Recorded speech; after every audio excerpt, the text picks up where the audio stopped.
I couldn't hug my wife after I came home. 3 years of marriage, 2 deployments, and when Sarah finally wrapped her arms around me at the airport, I stood there like a statue, rigid, cold, broken. She pulled back with tears in her eyes, not understanding why the man she'd waited for couldn't even hold her back. My name is Marcus Chin, and I'm 26 years old, though I feel decades older. I served 2 tours in Afghanistan with the 10th Mountain Division, and I survived 3 IED explosions that should have killed me. The third one took my best friend Rodriguez and left me with invisible wounds that cut deeper than any shrapnel. I came home to Fort Drum in October 2011, but pieces of me remain buried in the dust of Kandahar province. The first few days back were the hardest. Sarah had decorated the house with yellow ribbons and welcome home signs, had stocked the refrigerator with my favorite beer, and had planned intimate dinners by candlelight.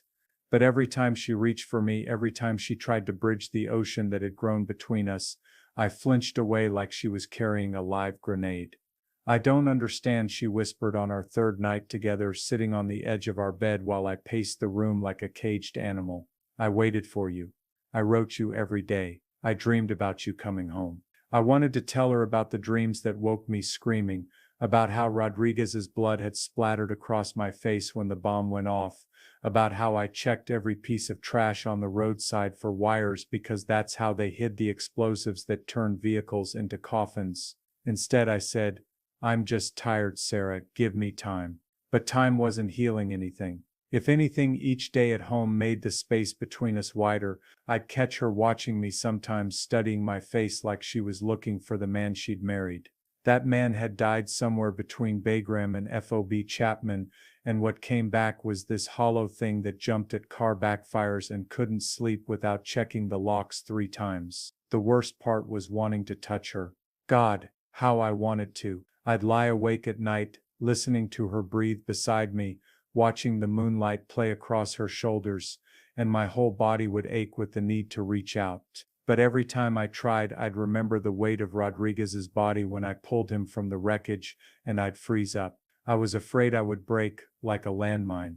I was cold as metal, and she knew it. "Marcus," she said one morning over coffee, her voice careful and measured like she was talking to a spooked horse. "I think we should talk to someone. Maybe Dr. Patterson at the base. I'm fine." The words came out sharper than I intended, and I saw her wince. "I just need more time." How much time? The question hung between us like smoke from an explosion.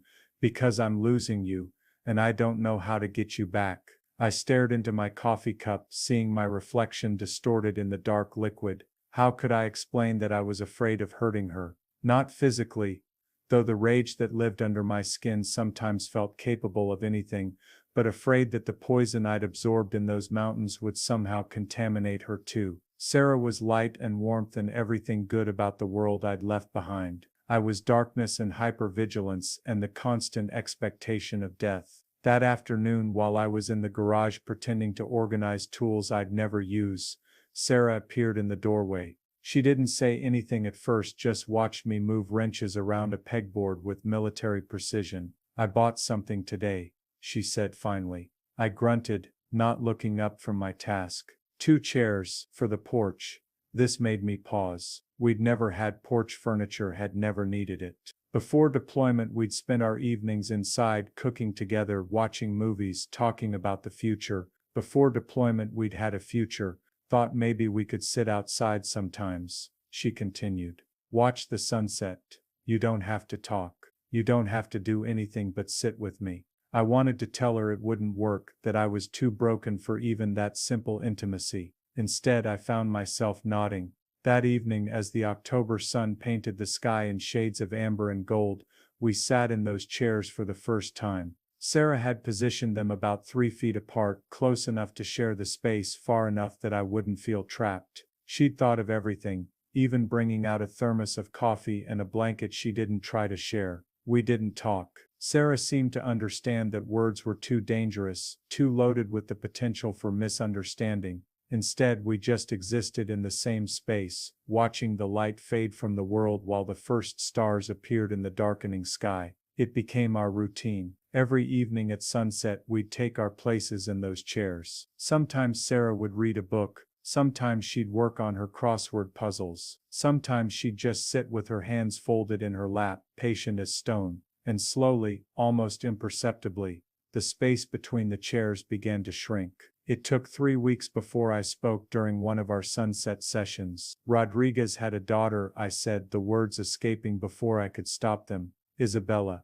She was 2 years old. He carried her picture in his helmet. Sarah's hands stilled on her crossword puzzle, but she didn't look at me, didn't make the mistake of turning this into a conversation I wasn't ready for. He was going to teach her to play guitar when he got home. Had it all planned out. Start with simple chords, maybe twinkle, twinkle, little star. My voice cracked on the last word. The blast, there wasn't enough left of him to send home. We sat in silence as the sun disappeared behind the tree line, and I realized I was crying for the first time since coming home. Sarah didn't try to comfort me, didn't reach across the space between our chairs. She just let me break apart in the safety of that porch, in the sanctuary she'd created for us. The next evening, I moved my chair 6 inches closer to hers. Winter came early that year, but we kept up our routine, bundling up in coats and blankets, sometimes brushing snow off the chair seats before settling in for our silent communion. Sarah had installed a small heater on the porch, and the orange glow reminded me of the fires we'd burn in empty oil drums back at the FOB.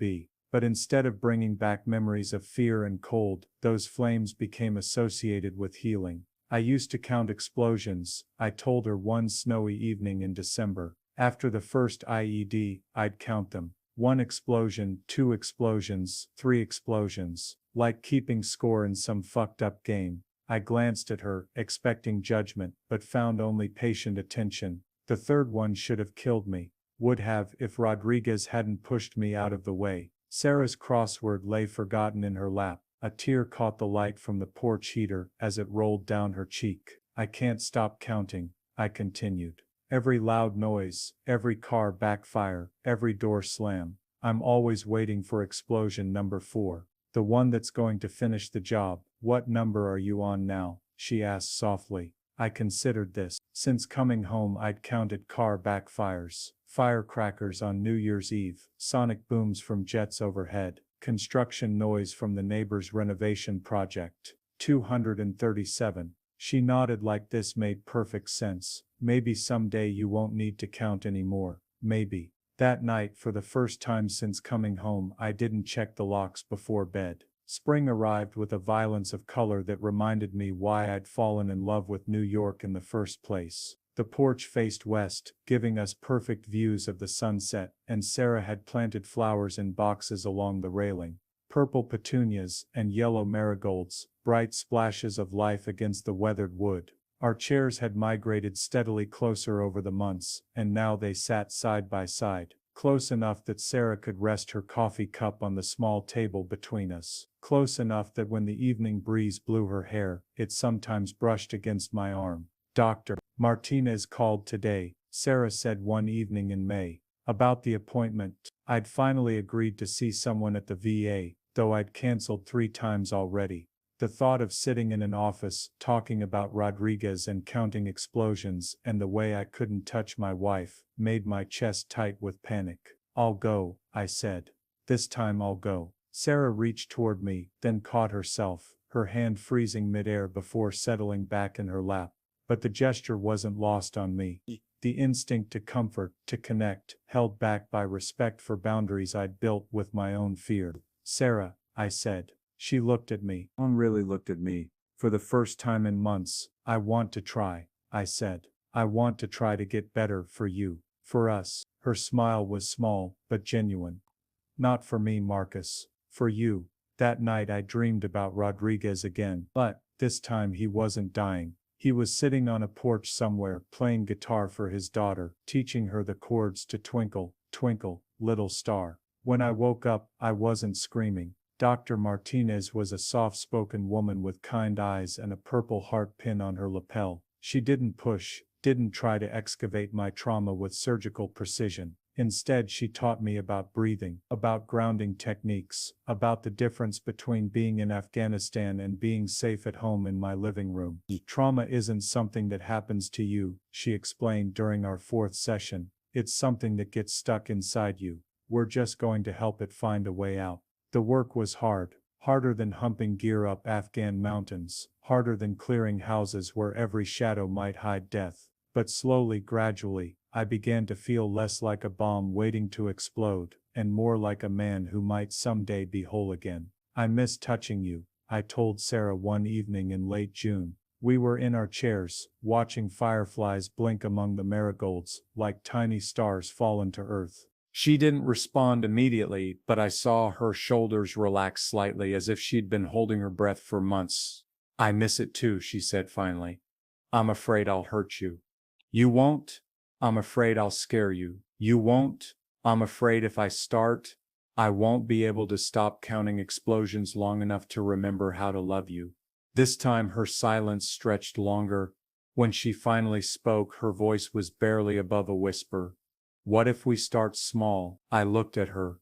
This woman who'd waited for me through 2 deployments and 6 months of cold distance, who'd created a safe harbor on our porch and never once demanded more than I could give. How small. Without a word, Sarah moved her hand to the armrest of her chair, palm up, fingers relaxed. An invitation, not a demand. A bridge across the space we'd maintained between us. I stared at her hand for a long time, watching the way the evening light played across her skin, remembering how those fingers used to trace patterns on my chest while I fell asleep. The fear was still there, coiled in my chest like a snake, but underneath it was something else, a recognition, a remembering. Slowly, carefully, I reached across the space between our chairs and touched my fingertip to hers. The contact was electric, not with passion but with possibility. Sarah didn't move, didn't try to grab my hand or pull me closer. She just let our fingers touch, skin to skin, while the fireflies danced and the sun painted the sky in shades of healing. That's nice, she whispered. It was nice. It was the first thing that had felt truly nice since coming home. We sat like that until full darkness fell, our fingers touching across the bridge we'd built between trauma and hope. When we finally went inside, I didn't check the locks at all. The breakthrough came in August, on a sweltering evening when the air conditioning had broken and we'd retreated to the porch to catch whatever breeze we could find. Sarah was wearing a sundress I remembered from before deployment, yellow with tiny white flowers, and her hair was pulled back in a ponytail that made her look younger than her 24 years. Tell me about the good parts, she said suddenly. I looked at her, confused. What good parts? In Afghanistan. Tell me about something good that happened. For a moment I thought she was crazy. What good could possibly come from that place of dust and death and endless vigilance? But then I remembered Mohammed, the interpreter who'd taught me how to say thank you in Pashto. I remembered the Afghan children who'd wave at our convoys, their smiles bright as stars in their dust-covered faces. I remembered the sunrise over the Hindu Kush mountains, purple and gold and heartbreakingly beautiful. There was this kid, I said slowly, maybe 8 years old. His name was Jamal. Every time we'd patrol through his village, he'd run up to our vehicles with this old soccer ball, wanting us to kick it around with him. Sarah had turned in her chair to face me fully, giving me her complete attention. Rodriguez loved that kid. Would save candy from his memories to give him. Taught him how to do bicycle kicks. I smiled at the memory, surprising myself. The day before the explosion, Jamal scored a goal against Rodriguez. Kid celebrated like he'd won the World Cup. Rodriguez picked him up and spun him around, both of them laughing. That sounds beautiful, Sarah said. It was. For about 10 minutes it was just 2 people playing soccer, forgetting about the war. That night I moved my chair close enough that our knees were almost touching. Fall came again, our second autumn together since my return, and with it a sense of cycles completing, wounds beginning to close. Sarah had learned to read my moods, to know when I needed space and when I needed the gentle pressure of her presence.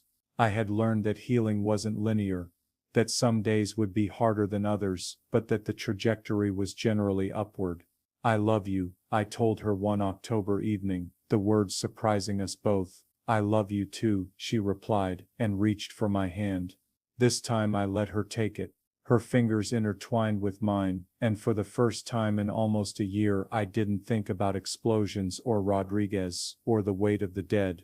I thought about Sarah's laugh, about the way she hummed while cooking breakfast, about the future we might still build together. I want to try, I said.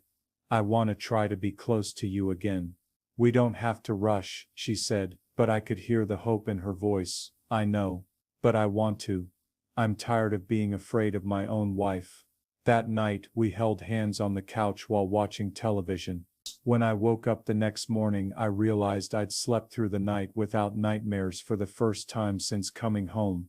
The first time we made love again was on a Sunday morning in November, sunlight streaming through our bedroom windows while frost painted patterns on the glass. It was tentative at first, both of us moving carefully around the spaces where my trauma lived. But slowly, gently, we found our way back to each other. Afterward, lying in the tangle of sheets and morning light, Sarah traced lazy patterns on my chest with her fingertip. I thought I'd lost you, she whispered. You almost did. I pulled her closer, marveling at how natural it felt to hold her again. You saved me, Sarah. Those chairs, those sunsets, you saved my life. We saved each other. She was right. In learning to love me through my brokenness, she taught me to love myself again. In creating space for my healing while never giving up hope for our future, she'd shown me what real courage looked like. Now, as I write this story, it's been 3 years since I came home from Afghanistan. Sarah and I still sit on the porch sometimes, though now our chairs are pushed together, and sometimes she curls up in mine with me. We have a daughter now, Emma Rose, born last spring with Sarah's eyes and, according to Sarah, my stubborn determination. I still see Dr. Martinez every few weeks. I still have bad days when the ghosts of Kandahar province feel too close, when the count of explosions since coming home climbs higher. But I've learned that healing isn't about forgetting or pretending the trauma never happened. It's about integrating it, making it part of your story without letting it become the whole story. Last week, I got a letter from Rodriguez's widow, Maria. She's doing well, she wrote. Isabella is 5 now, and learning to play guitar just like her father planned. The letter included a picture of Isabella with a small acoustic guitar, her face serious with concentration as she pressed her tiny fingers to the frets. I showed the picture to Sarah, and we sat on the porch for a long time watching the sunset and thinking about the mysterious ways that love persists, even after loss, even after trauma. Even when we think we're too broken to ever be whole again. Rodriguez didn't make it home, but his daughter is learning guitar. I survived 3 explosions and thought I was too damaged to love my wife, but she created a space where healing could happen. Every sunset, every gentle touch, every moment of ordinary intimacy is a victory against the darkness that tried to claim us both. The space between us is gone now, filled with the kind of love that grows stronger from being tested. And sometimes on quiet evenings when Emma is asleep and the world feels peaceful, I can almost hear Rodriguez playing guitar somewhere, teaching his daughter the chords to Twinkle Twinkle Little Star, while Sarah and I sit close together watching the stars appear in the darkening sky.